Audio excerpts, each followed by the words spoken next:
Madzulo abwino kwa nonse. Ino ni nthawi ya zanyengo. Kunazizira m'bandakucha m'madera ambiri monga ku phiri la Mulanje ndi madigiri okwana 6, 9 kwa Vumbwe komanso bwalo la ndege la Mzuzu, 10 ku Chiteze ndi Kudeza, ku Chichili kunazizira ndi madigiri okwana 12. Pakadali pano tiyembekezere nyengo yozizira ndi yamphepo nthawi zina kupitirira makamaka usiku uno ndi m'bandakucha.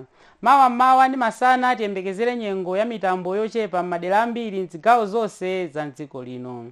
Mphepo yamwera ipitira kuomba pa nyanja ya Malawi ndi nyanja zina, tonse ogwiritsa ntchito nyanjazi tikupemphedwa tikakhala osamala. Tikuyembekeza nyengo imeneyi chifukwa cha mpweya yomwe idakalandira kuchoka nyanja ya Mchere ya India kumwera chakumvuma kumafika m'dziko lathu lino. Ndipo usiku uno tiyembekezere nyengo ya mitambo yapatali m'madera ambiri m'zigawo zonse za dziko lino. Mawa kuzazizira ku Mzuzu ndi madigiri okwana 10, kuzaziziranso ku Lilongwe ndi madigiri okwana 11, 13 ku Blantyre komanso madera ena ozungulira, koma ku Nsanje komanso kwa Ngabu kuzazizira pang'ono ndi madigiri okwana 18. Mawa omweyo tiyembekezere nyengo ya mitambo yochepa m'chigawo chakumwera pakati komanso kumpoto, tiyembekezerenso mwayi wa mvula yowaza makamaka mphepete mwa nyanja ya Malawi.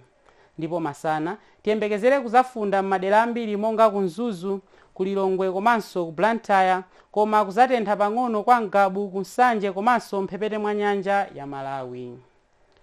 Masana omweyo tiyembekezere nyengo ya mitambo yochepa m'chigawo chakumwera, chigawo chapakati komanso m'chigawo chakumpoto, tiyembekezerenso mwayi wa mvula yowaza koma m'madera ochepa.